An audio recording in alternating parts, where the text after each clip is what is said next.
way of changing assets into liabilities. So DNA has a problem. Our problem is that we come from an embedded space. How many of you guys come from embedded space? That's all? Only a few of you with embedded experience? The problem with the embedded is the word embedded. It's so deep embedded, it's difficult to come out. I'm an embedded guy too. But the thing is, if you look over here, what is happening is to the consumer and not with the silicon. We've spent all our lives on how we can actually create an application with the lowest MIPS, the lowest memory footprint, the lowest power consumption, the fastest response time, and suddenly somebody tells you all that is very fine, but think of the consumer. It's going to be a big problem. It's going to be a big problem because the mobile device is not going to stand alone in a multi-screen environment. Am I right? Yes? How many of you guys have worked on televisions here? Oh, one guy, stand up, man, I'm here, unique. Give him a hand, guys. Give him a hand. Give him a hand. You don't want to hire a guy, hire him. I'm sure you're looking for him. Yeah? That's open source community. Nothing wrong with what I said, right? But there's a television guy. Okay, good. Very nice. How many of you guys work in automotive? One guy, no, please stand up again. One guy. Give him a hand. One guy. One automotive guy. How many people work on mobile devices? Oh, so you sit down. You sit down. I have automotive customers, right? My first lesson is how different automotive was when I went many years back and tried to sell a 2.5G protocol stack for the radio in a BMW car.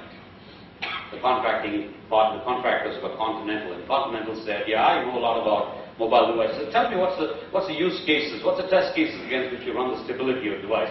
And showed them everything works on this operating network, that one, singular, AT&T, man, you name it, it works. Now it works underground, overground, everywhere it works. He says, by the way, have you tested your protocol stack for multiple power-ups and power-down cycles? Say, why should I do that? The only time my battery goes down is when the battery dies. And I'm such a disciplined guy, I always charge my battery at night. He says, no, the car, you turn it on and off all the time. You see? It may be a small thing, it's a big thing. Because you need to understand that environment, right? So that's not so good news. That's not so good news. Keep it in mind. Outside the CIA headquarters, people tell me there's a slogan that says, know the truth and the truth will set you free. I've always tried to follow it in my life. When you face reality, you find the answers. You try to deny it, you will die. The fact is, convergence needs us to think beyond. Number two, there's a saying, like, I know how many of you used to read Phantom comics here? Now they used to say in Phantom, old jungle saying, things like that, right? Well, there should be another old jungle saying which says when the elephants are dancing, the rest of us should buy tickets and watch the show. So right now, as you saw on one of the slides, elephants are dancing, guys. All of us get out of the way. You get trampled. Don't take sides, because you don't know who's going to win. Be friends with everybody. Watch it closely. Track it. Because if you choose to implement on a device instead of a platform, you're constraining your chances of success. If you think you're implementing on a platform without considering portability, you're further destroying your chances of success. Because nobody knows who's going to live and who's going to die. Am I right? Do you?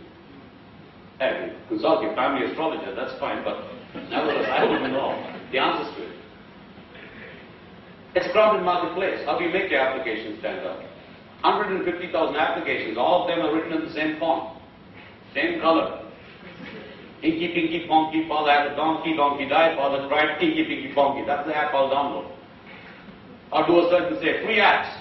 Well, it's all free then. Man, who's going to make money? Nobody's going to make money. Do you want to block any search? Yeah, block. Paid apps. Block it. I don't want to look at any paid apps. And then my monetization model sounds free. Who's going to pay me?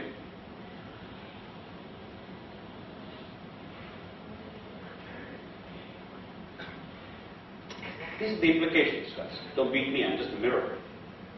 Don't throw stones at me. But then some things don't change, that's the good news. The questions don't change.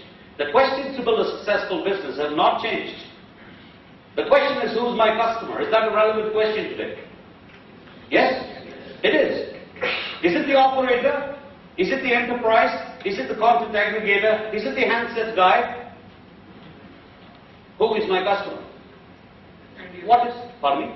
End user. Is my end user? I'm brave enough, I'm going to bypass all these big elephants, I'm going to reach that goalpost first. No problem. What is my value proposition? Think consumer. What's my value proposition to the consumer? Ultimately, it's like the movies in Bollywood. The guy who decides whether a movie will succeed or not is not the critic. It's the consumer. Am I right? Yes? And guys, it's true for every business. But the critic is an influencer.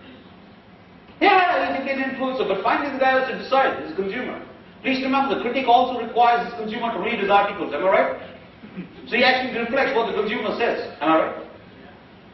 I wish it would be the other way around. If all the critics wrote, the movie is good, then people go and see the movie. I think the consumer has become a lot more clever. Because he's become the biggest critic guy. He's the biggest creator of content in the space, right? He's the guy writing on the blogs. He's the one sending the mails.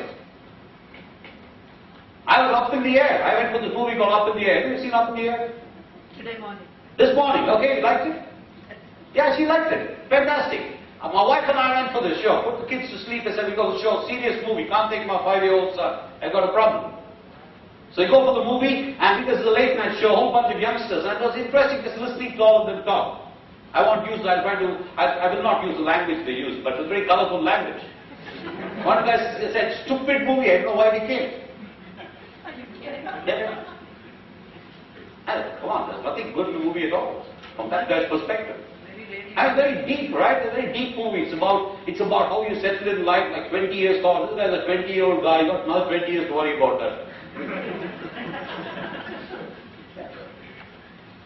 I mean, he's already critiqued the movie. I'm sure when he went back, he went into my Facebook, my book, Twitter book, all these bloody books that everyone has, and he's told the whole world whether you want to listen or not. This is a bad movie. Don't see it. The only thing is, for the girls, George Clooney still looks good. So go for it. But other than that, nothing else. See, that's what she said. That's why she likes the movie. I think it's a good. I think it's a good movie. I think it's a good movie. I think it's a very good movie. Yeah, I mean, I like Clooney also. So did I. The next one is, what is my differentiator? What is my business model going to be? Guys, in the internet era, people forgot the fundamentals of business model. And that's why one critic wrote, soon after the bubble was, or rather before the bubble burst, in one of the critics, one of the analysts wrote and said, I am very confused in this world. I've heard of the following business models. I've heard of a restaurant which gives the plate free and charges for the food. I've heard of restaurants who give the food free and charge for the plate. I've even heard of restaurants that give the plate and the food free but charge for people to enter. But I've never heard of a restaurant successful that gives all three free. Because somehow, guys, as an old timer looking back at the internet bubble and looking now, it just seems to have some similarity somewhere. I'm not able to put my finger down and pin it down and say this is the similarity, but I can get this creepy feeling.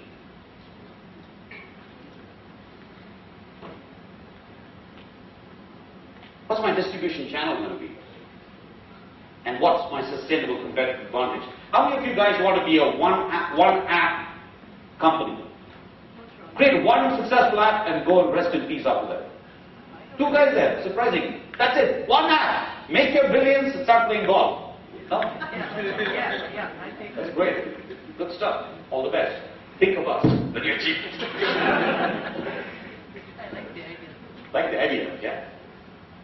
No, I think we want to be successful, right? For some time. We want to build successful businesses. We want to build a legacy that will stay out for us maybe. But then the question has to be, what is your competitive advantage? What is it that will enable you to churn out a winning product again and again and again and again? Guys, you know what? The problem is these questions have not changed. The answers have become complex. Because just about 3 to 4 months, maybe 2 or 3 years back, the answer to this question was very, very clear.